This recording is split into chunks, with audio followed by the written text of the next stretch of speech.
Welcome back to Elevate with Elena. I'm seriously so pumped to have this conversation today. I've been following Madison Ciccone on Instagram for a while now. I think because of Alexander, a mutual person that we both know, a human that we love. And Yeah.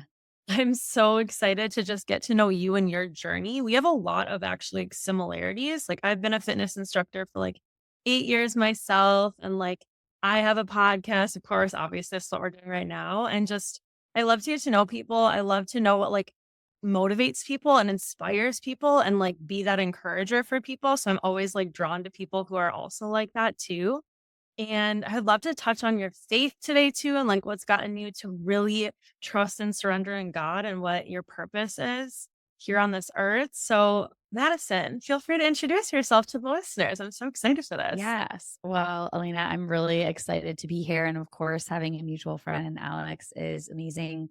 I adore her. I love her podcast, Creating Ripples. I believe that's what it's called. Yeah. It's still called. Mhm. And just being that person out in the world to create those waves. But a little about me. I am a podcast host, like you said, a motivational speaker, coach. And I also teach at an establishment called SoulCycle. So if you've never heard it, it's an indoor cycling gym. We've been around for quite a while, and I've been at the company for almost a decade. So moving people through not only actual like music, body, breath connection there, but also through words and inspiration that way. Like I always say, I like to make people move, whether it's in their body or making moves in their life for, mental, Love that. spiritual, physical, Yep. all the things. So, yeah. Oh, that's so good. Literally, I'm like so fired up to talk more about what that entails for you and how you even got to where you are today because there's so many, like, as we know in the journey, there's so many ebbs and flows. There's like mountains, there's valleys. It's crazy. And I know you're kind of on your own, like, little personal journey too with pregnancy, which is like a whole different thing. So I would love to just touch on like whatever you feel called to share on what's made you you today. And what are like been like the most important like highlights in your life that have gotten you to where you are today and have created Madison. Yeah. Yeah. It's really interesting. I feel like the highlights aren't really what created me. The highlights are a really cool byproduct of the Yeah. wild experience and journey. I started really out in my career post college. I went to school in Nashville, Tennessee for entertainment and music business, which led me out to LA. I had a lot of really cool, ritzy, glitzy jobs working in entertainment.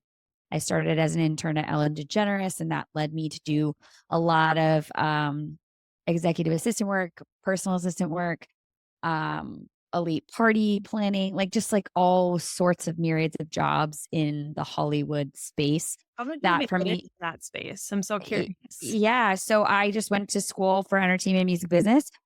And then that kind of just evolved into executive assistant work. So it's kind of like a little baptized by fire. I knew I didn't want to work at an agency and be an assistant that way. So I went the route of assistant basically for high level clientele, CEO, celebrities, things like that. Oh, And it's more of a, I would call it a almost like an estate planner. So you run people's lives, whether yeah. it's business and personal, family, whatever, you're kind of like their point person for their entire life. So I Totally. did that for a while.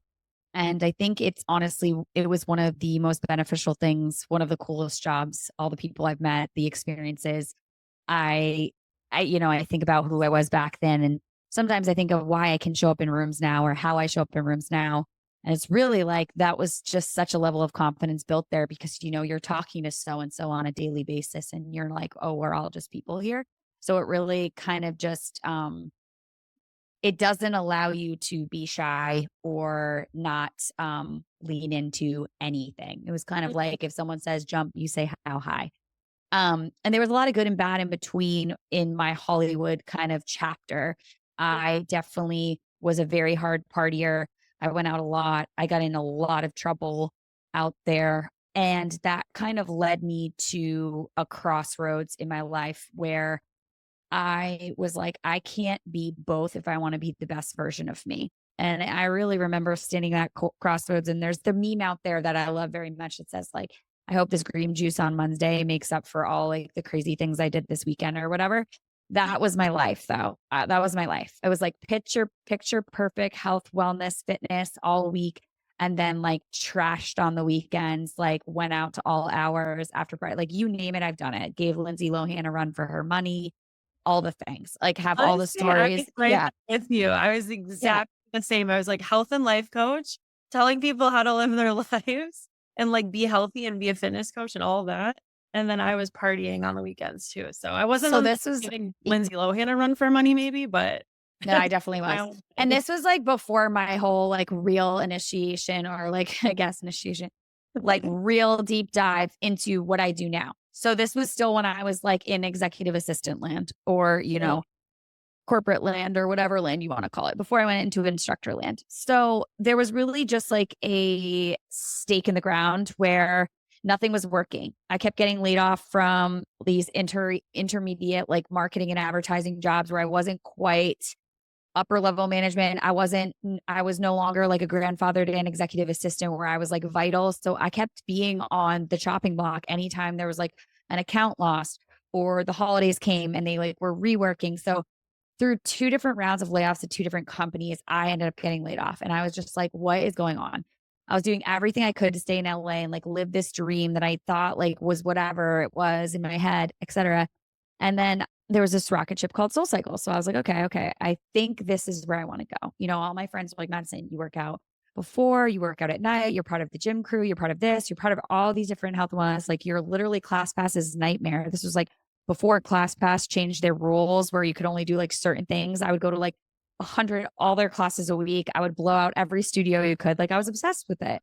We're Yeah. like, you obviously should be in this. So Yeah. eventually, through like lots of rounds of interviews at Soul, shadow days, told I didn't get it, went back and got a job, got laid off from another job, finally got an assistant managing position at a studio at SoulCycle. And that's really kind of what put me on the trajectory into health and wellness. Try to do the little fast forward version. I ended up working there, had no intention of being an instructor. And just through the community and the consistency and being a part of it and being so immersed in it, it was kind of like the knock, I call it, where other people see something in you that you don't see in yourself, a skill Yes. that. And people were like, why don't you do this? Why don't you do this? And I was like, okay, why don't I do this? And then I auditioned, took me to New York, was placed in Boston. And that will be like going on 8 years now that I've been in Boston Wow. teaching Soul Cycle. And then that has kind of up leveled the whole everything else around soul was the initial, fitness. And then everything else kind of blossomed forth from that. Mhm. Wow. You've had a big journey. Yeah, it's So curious. definitely Go ahead. definitely all over the place, but But it's good. I mean, that's amazing. yeah. Who you are today. And like you always say too, or at least what I've been hearing is like, you believe that everything is like happening for the greater good. So I'm curious with the soul cycle, like, did things have to like start dropping away for you to really like step into that position and like fully, yeah, just go all in on it? Yeah, so this is a concept I call the shedding, which I coined really around making brave decisions in your life that benefit you, but might not be really appetizing to other people. And what I mean by that is your proximity to your priorities determines who is kind of in your orbit. And so going from partying and going out and having my priorities in a very different place to switching it up on the dime of like, no, I'm stopping that. I'm not doing that. I'm waking up early. I'm changing my diet. I'm changing this. Like, I'm really changing everything to basically create a Ferrari out of myself so that I can become a contender in this field. Like, like I said, I want to be the best at this. And Mhm. I was like, if I want to be the best at this, I can't keep saying that. I actually have to, my actions have to back up my words. Yep. Like you kind of have to walk your talk at this point. And the shedding occurs when you really make that paradigm shift. And sometimes it's very radical and sometimes it's gradual, but you'll feel the effects of that in the proximity to people around you. So, I felt like there's a stage in everyone's life who chooses themselves over anything else where it's very, very lonely. And it's not like you feel any like anger or resentment towards the people around you. It's more grief and sadness of you start to realize that you were never really important to them to begin with because you'll be like, hey, let's go get coffee. Let's go get lunch. Let's share any meal together. Let's do anything we can. And they won't respond, or they're like, I can't, I'm busy. But then like Friday night, you get the call, like, let's go to the club, or let's go here, let's go to this afters, let's do this. And you're like, I don't do that anymore. Like, this is my line in the sand. And I've given you every other way to see me. And yet you can only see me on the weekends after 10 p.m. So that happened to me a little bit, and it was pretty lonely. And I feel like a lot of people sometimes find themselves in that valley, in that kind of like lull between the big, fun, exciting highlight reel of like the crest of the waves in our life. And for anybody that might be feeling that, it's only a period of time. And once you actually reestablish your priorities and where you want to matriculate, be that different studios, different gyms, different arenas, different churches, different groups, different places you find yourself in, you will start to find a different community that is even more valuable because there'll be a like minded purpose at hand. And again, going back to that closeness and proximities, whatever you prioritize, that is what's going to be drawn to you the most in your relationships. So it might be rocky for a little bit, but then you eventually find your people again after such a big shift in your life. Yeah. I can relate to so much of what you're saying because I went through my own little actually probably a couple times, like the lonely stage of like shift Yeah, and morphing based on how my values have changed a bit and just my totally. beliefs, I guess, more so. But have you ever struggled with like people pleasing and all of that? Or is it just been like once you've decided, you're like, okay, I'm doing it and I just don't care what happens? I feel like to say people pleasing is such an interesting thing because I feel like it is such a buzzword or 100%. buzz Yeah. thing. I think everybody innately as a human being has some level of people pleasing in them. Otherwise, like you might be a sociopath or something, like you might have a little something off.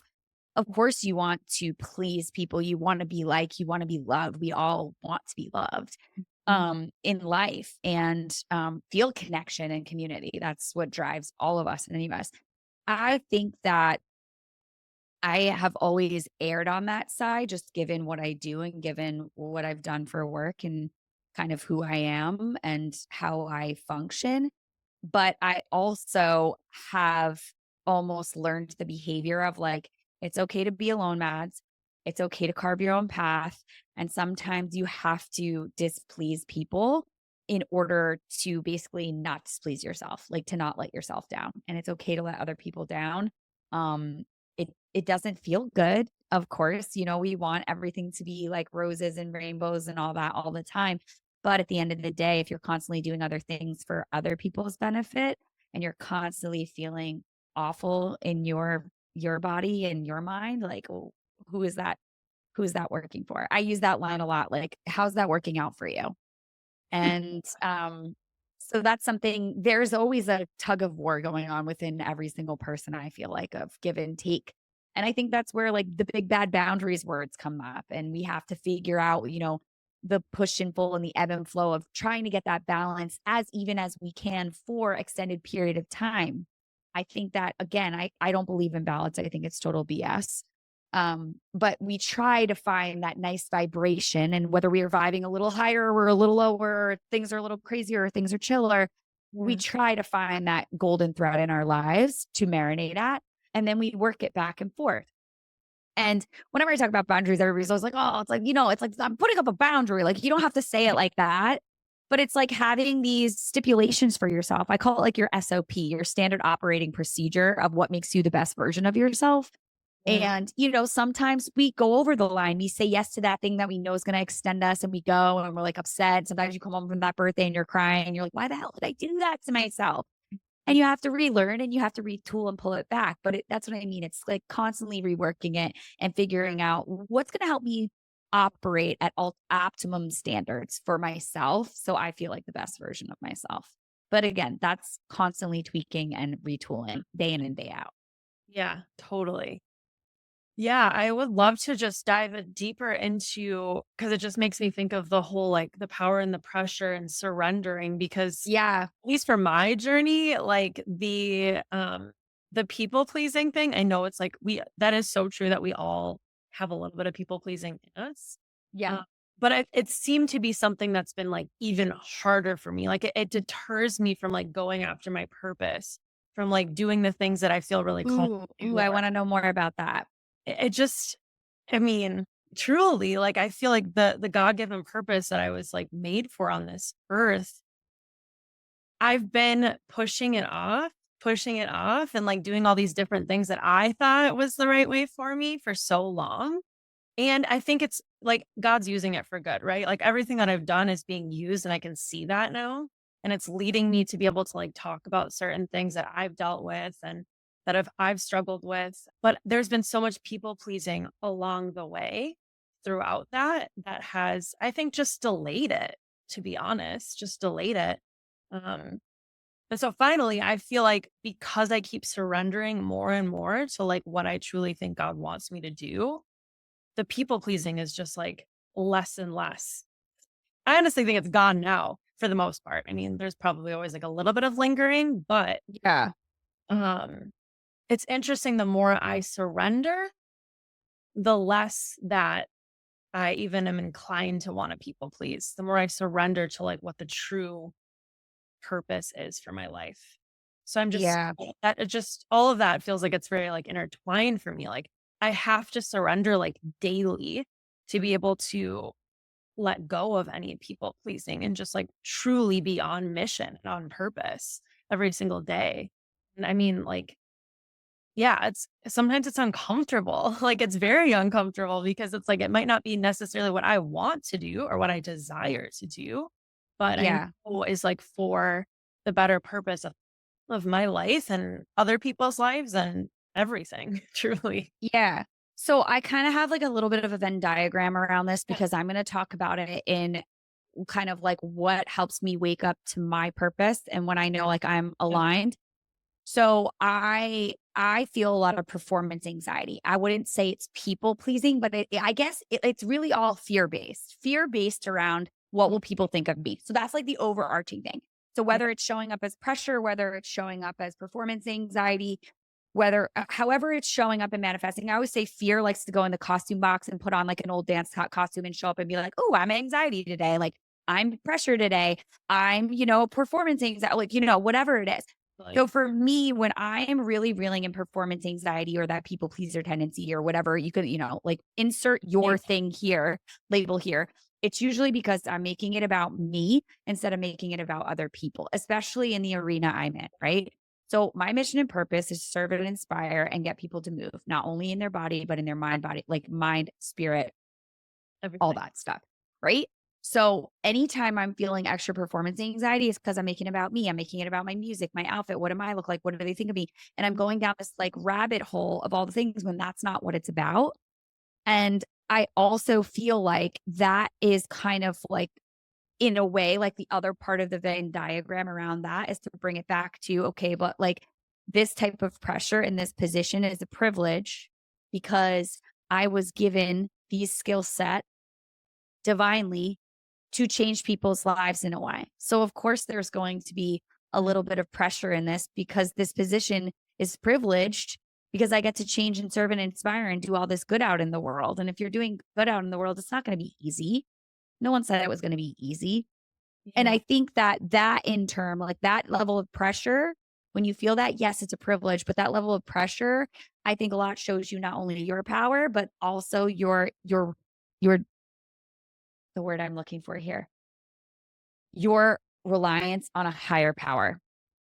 When mhm, the pressure gets like too much, like I can't do this, throw up your hands, talk about surrender, like the literal, like I go like hit your knees and hit the road type of thing.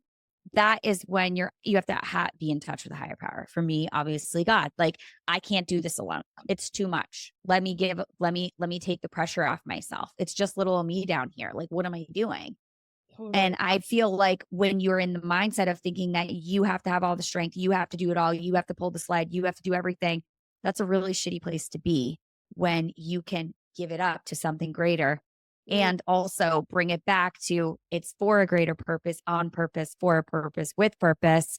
So, like, it doesn't have to feel like this, oh, all crushing, soul consuming thing when you can surrender and release some of it.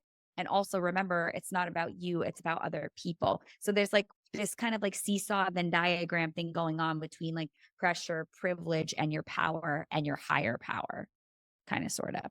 Totally. Yes. I can resonate with all of that when I'm I like, wish I could draw a map for everyone oh, listening. visually, we just have to imagine it. But yes, that is literally it. And that's the constant reminder of like, okay, who am I serving here? Like, this isn't about me. It's like trying to like remove the ego, right? Like pull myself to the side. It's like, no, I'm actually here to serve people.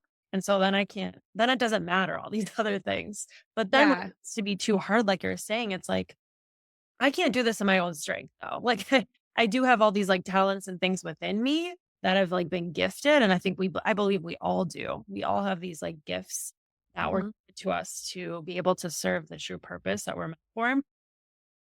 But at the same time, like I can't always do it on my own. I rarely, if at all, I can do this on my own. So then it's like Yeah. it honestly gives me so much peace just being able to like give it all up and not have to rely on my own strength. And then that's like the whole catapult of me caring too much about like myself and like what's going on for me. And then I like get shifted out of purpose too, because yeah, then I'm like so focused on me. It's like this, yeah, Yeah. probably a So different. yeah, it's crazy. It's all related. One of my favorite lines is service brings you close to source because, serve people, serve God. So it's kind of like whenever I am in service, I know that I'm close to source. And when I'm in that, I know I call it being in the pocket. And Mhm. it's happened to me on stages, it's happened to me on panels, it happens to me all the time in the SoulCycle studio. When I am like deadlocked in and I am like just so in the music and the movement and the breath and the body connection that it takes me somewhere different and allows me to like give it up all in there. I always say like I get these really cool divine downloads. And I think that um then I can take people on an even deeper journey Yep. into what this is all about. But I think that's when you have to be like fully open and surrendered and in your service, call it like in the pocket. And that's when the magic happens and like the miracles of life really occur.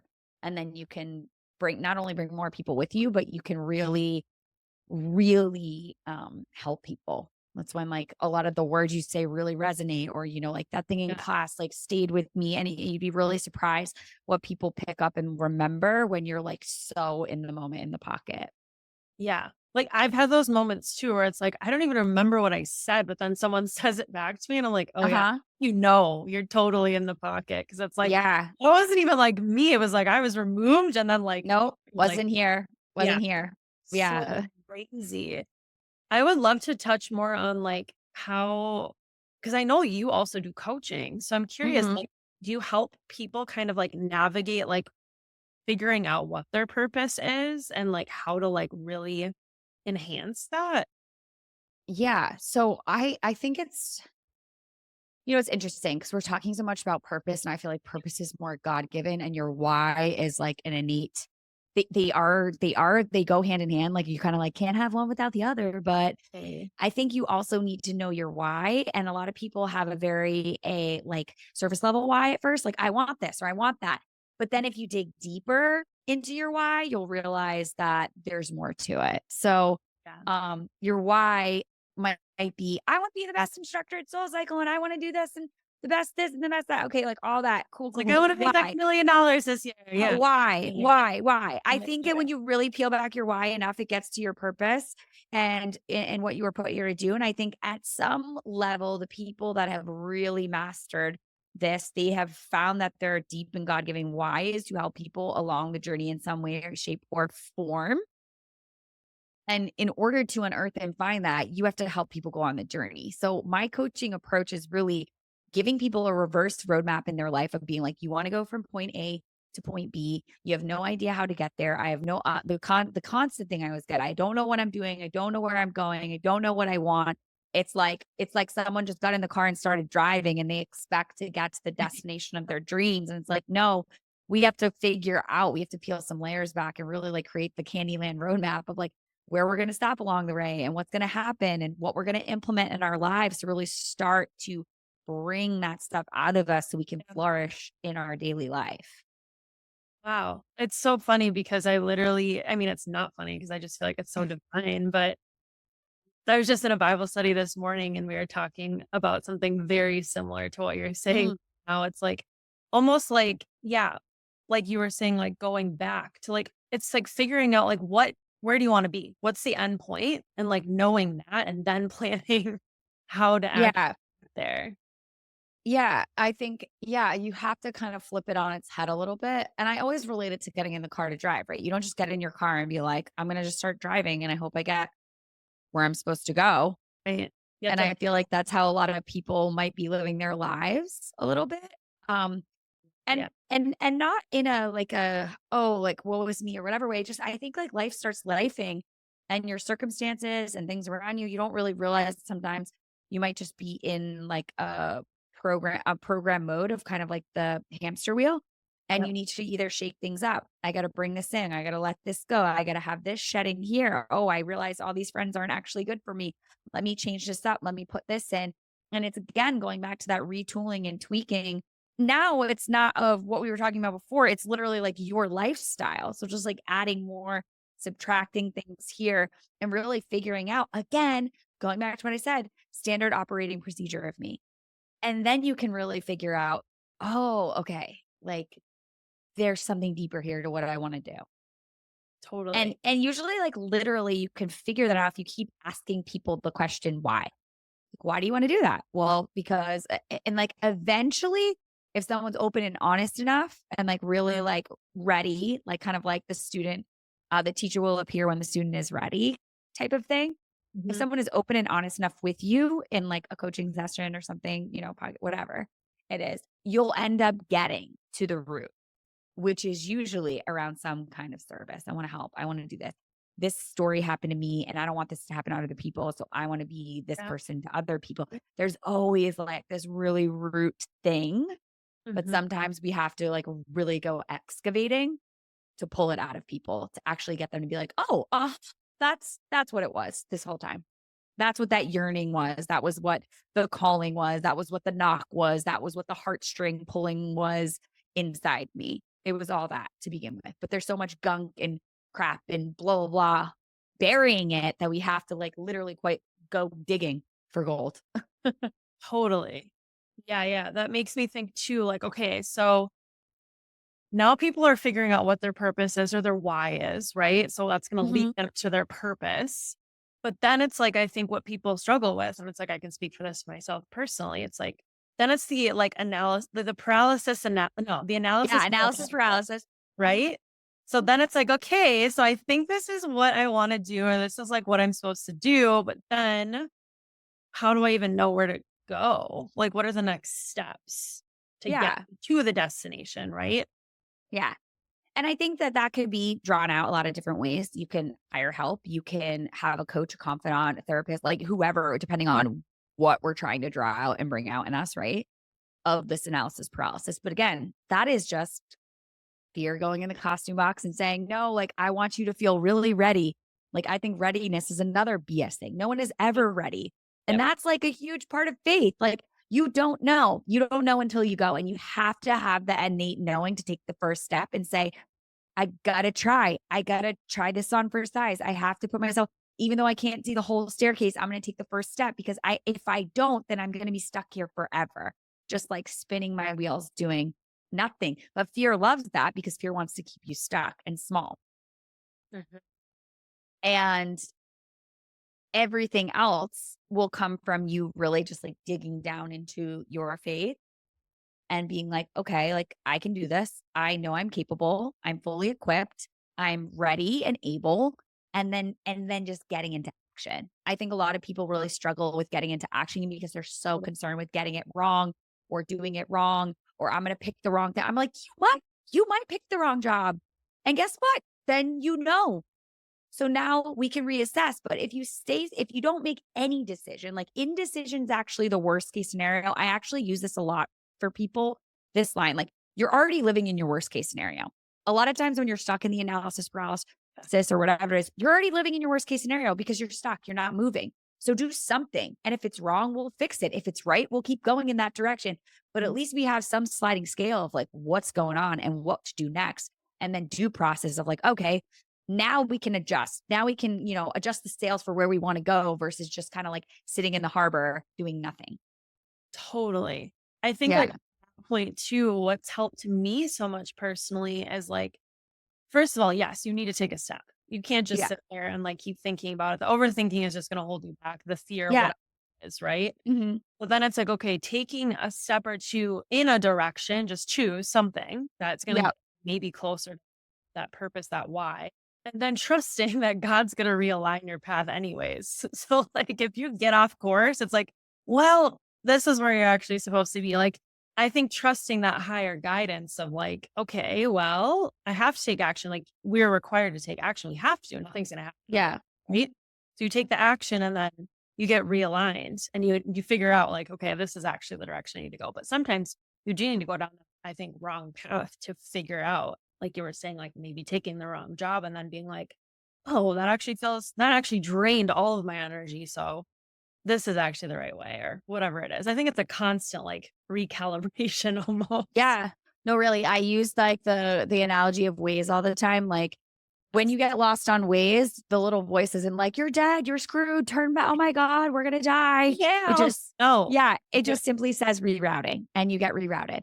Yeah. And I think that life is a series of divine reroutes in our life. Sometimes we have to go to the nth degree. I always say, like, why did it have to be so bad, God, at certain points in my life? And I think it had to be so bad because I wouldn't have learned my lesson otherwise. Like, I quite literally had to get hit with a spiritual 2x4. Otherwise, I would have kept pulling the same crap that I was pulling and I never really would have learned my lesson. So, Mhm. yeah, like, like it's not happening to you, it's happening for you. But I was like, yeah, but why did it have to be so like gnarly? Like, why did it have to be so bad? It was like, because you wouldn't have learned. And that kind of sucks. But I am where I am because of it. And there are days where I'm like, gosh, I really wish I like didn't do that. I really wish I didn't have to go down that path, but it's also made me who I am. And it's also part of my divine purpose to help other people through those levels of valleys. And I think that there's a different level of empathy you can speak from when you've been to some deep, dark places and you've danced with all the skeletons in your closet.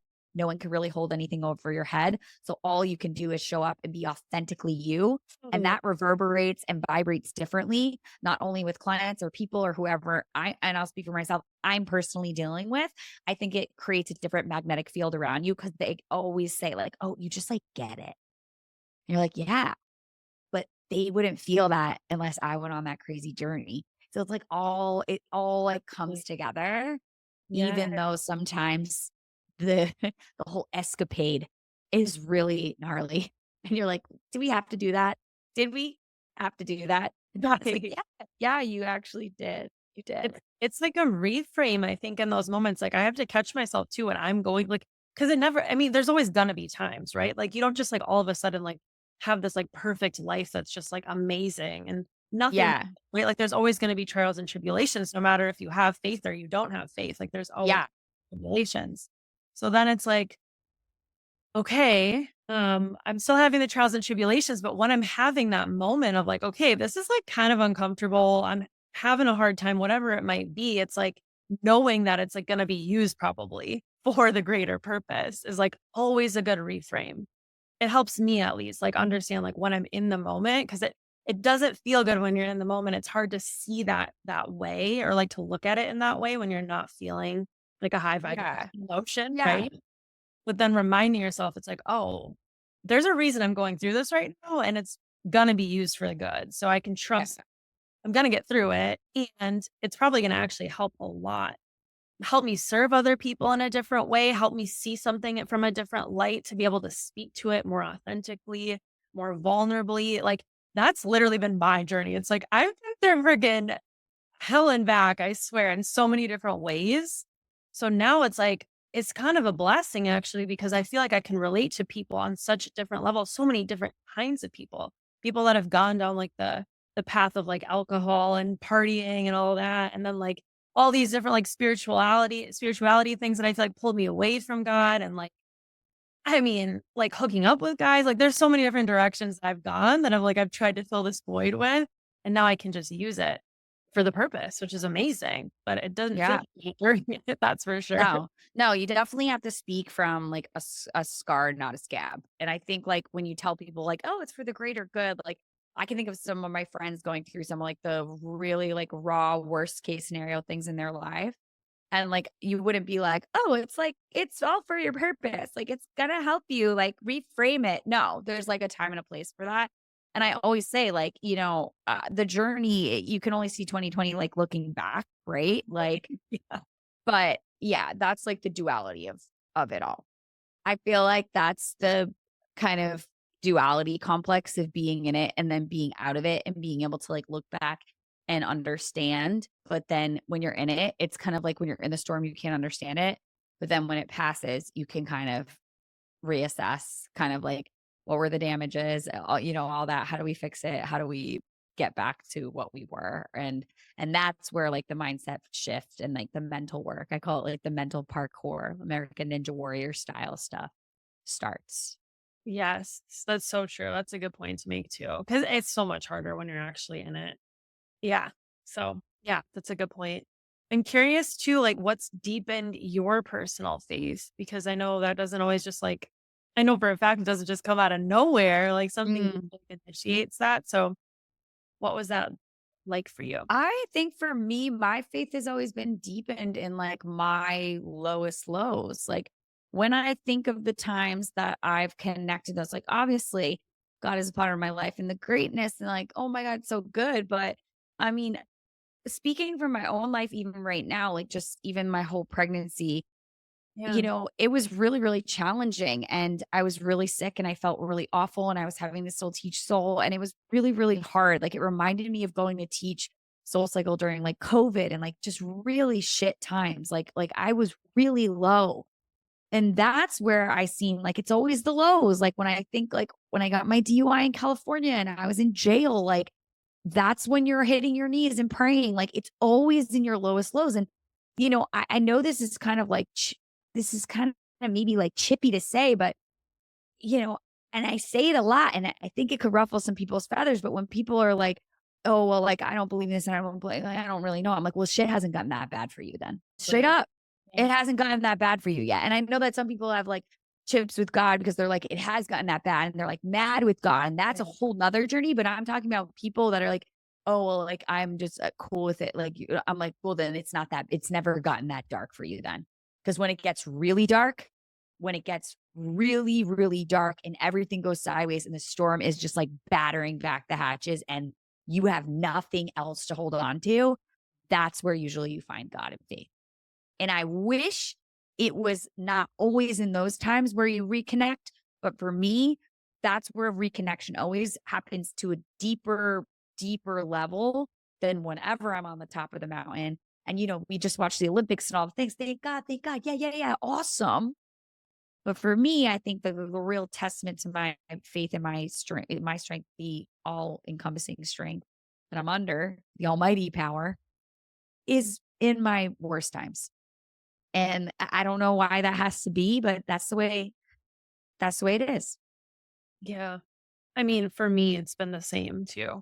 100%. Like in the darkest moments is when, I mean, honestly, the darkest moment for me most recently was like a few months ago. And that's really what deepened my whole relationship with God and my journey. So, yes, I can relate. And I've also heard of stories too that it's been on the flip side too. So it kind of depends on the person, right? Like some people, it's like they have it all. They have it all and they've been trying to fill this void for so long with money and fame and Yeah. everything, which that was not my journey, but some people have that journey and they get to the top of the mountain and they're like, but what is this for? I still Yep. feel filled up. I still don't feel yeah, so I kinda think there's, these 2 differing, testimonies I kind of have seen of, people just get all Mm. to the top and then it's like, "But for what?" Yeah. I The I answer can relate to both testimonies for sure. For Yeah, sure. I think like the one, like the mountaintop one is like just realizing that like you can't fill the void. The only thing that can fill the void is knowing your own worth. and knowing yourself. But I think the only way you can really know your worth and yourself is also through God. So it's kind of like, Totally. then you got to backpack on that journey. That's, the next one for the next mountain to climb. 100%. Yeah, yeah, yeah.